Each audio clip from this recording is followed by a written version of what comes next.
Hello, કેમ છો? તમને બધાને મેં એક એક મૂળાક્ષર આપ્યા છે, બતાવો તો મને. બધા બતાવશે. ઓકે, બધા જને આપ્યા છે, બરોબર. હવે તમને થશે કે બેને કેમ આવું આપ્યું છે, આવું તો અમને આવડે છે કે આને શું કહેવાય. ભાઈ તમને આપ્યું છે એને શું કહેવાય? બ. શું કહેવાય? બ. તમને શું? ઢ. પછી સ, વ્ય, વ, ટ, છ. ઓકે, ચલો તમને ડ, તમને જ, અણ. હવે તમારા અણ ઉપરથી તો કોઈ શબ્દ નથી, બરોબર. આપણે અણ મૂળાક્ષર છે, અણ તો અને જ્ઞ, જ્ઞ ઉપર છે પણ અણ છે. હવે મેં તમને જે કાર્ડ આપ્યા છે, જે મૂળાક્ષર છે એના ઉપરથી તમારે ઓછામાં ઓછા 3 અને 3થી વધારે જેને બનાવવા હોય એને શબ્દ લેખન કરવાનું છે નોટમાં. ઓકે, હા.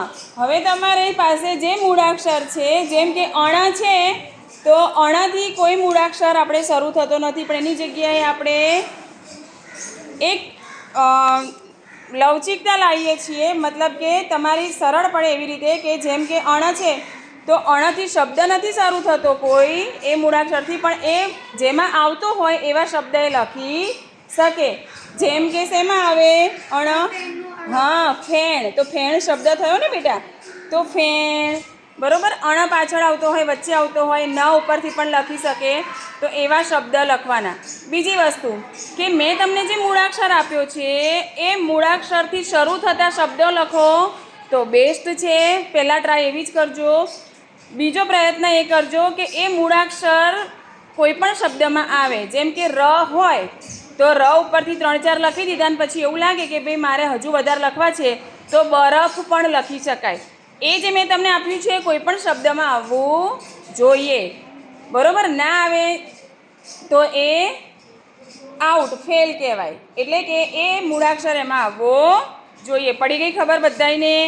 પડી. ચલો તમે બધા લખો અને 5 મિનિટનો ટાઈમ આપું છું અને પછી હું ઊભા કરીને કહું છું કે ભાઈ તમે શું લખ્યું છે.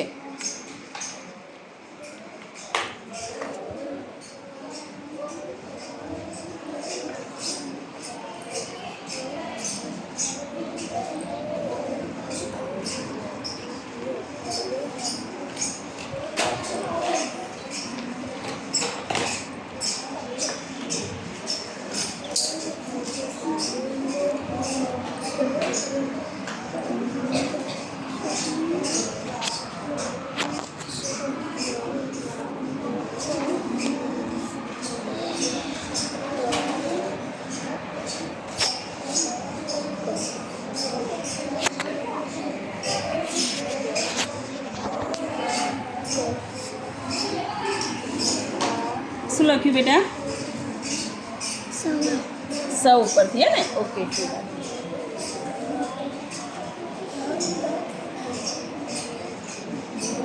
કોઈએ કોઈને કશું કહેવાનું નથી. પછી તમને ટાઈમ આપીશ ત્યારે તમે કહી શકો છો. અત્યારે કોઈએ કોઈને કશું કહેવાનું નથી. શાંતિથી લખો, જેટલા લખાય એટલા લખો. 3 તો લખવાના જ છે.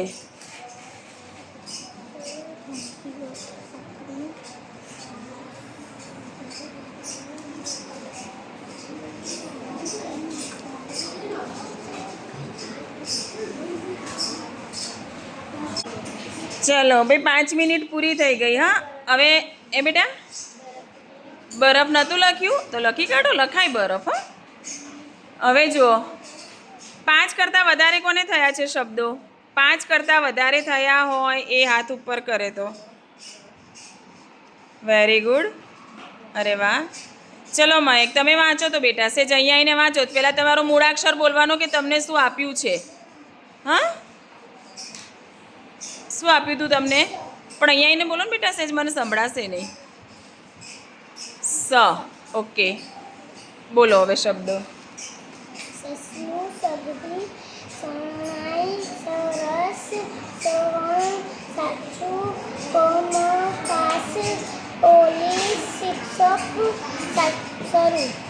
ઓહો, એટલા બધા લખ્યા હતા હે બેટા? આપણે સગડીનો સ આવે એ લેવાના હતા ને, તો તે શિક્ષક એવી રીતે લખ્યું. ઓહો, પોલીસ. પોલીસ બરોબર છે. રલ અને રસવઈ આવે. સરસ, બહુ સરસ પ્રયત્ન. હો બેટા. ચલો બીજાને કોને થયા છે 10થી ઉપર, 5થી ઉપર? તમારે કેટલા થયા છે બોલો તો, ઊભા થાવ. તમારો મૂળાક્ષર કયો હતો? થડનો થ. ઓકે, બોલો. થળિયો, થરથર, પથ્થર, બથર, નમથ, નથન, ગનથ, પડથ, પનથ, થમન, થગડ, થળિય, ગામથ, વિખેત, થખેર, ખેથર, ખેમિક. તમે અર્થવિહીન શબ્દો બનાવ્યા છે ભાઈ, કશો વાંધો નહીં. ચલો, આપણે અર્થ જેમ બને ને એવા શબ્દો બનાવવાના. ચલો, આયાત. કયો મૂળાક્ષર હતો બેટા? બીજા કોઈ અવાજ ના કરે, અવાજ નથી સંભળાતો. મૂળાક્ષર કયો હતો? ર. બોલો. રમત, ફિરકી, રવિવાર, રાત, વાત, રડતી, રીચા. Very good. બતાવો મને.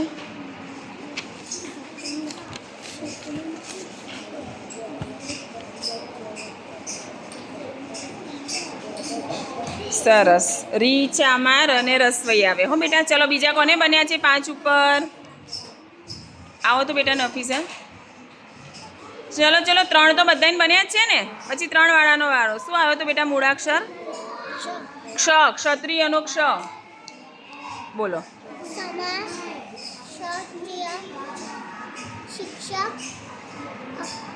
કક્ષા, કક્ષા, રક્ષક, ભક્ષક. અરે વાહ. બતાવો બેટા મને.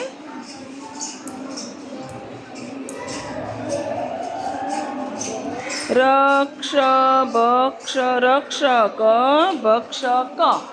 પાછળ ક આવે, વચ્ચે ક નહીં આવે બેટા. હા, ચલો આગળ. બોલો સાજી. મૂળાક્ષર કયો આવ્યો તો? ડ. ડમરૂનો ડ. બોલો.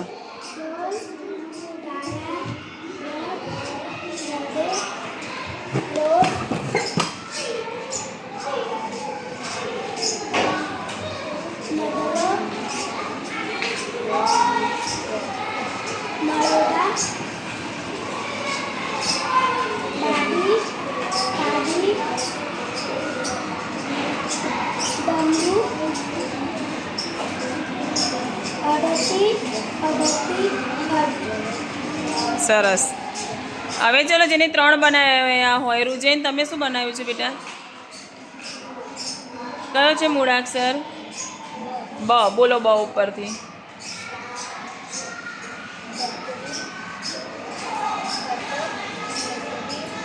સંભળાય છે ભાઈ તમને કોઈને?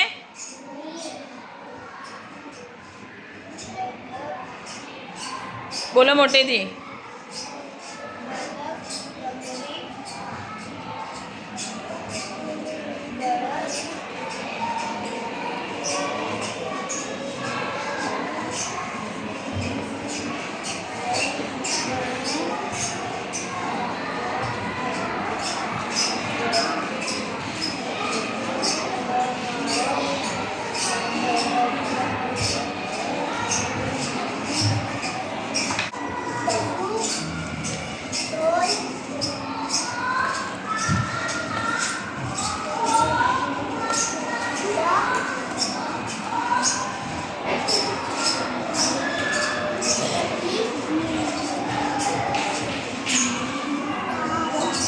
તાળી પાડો બધા.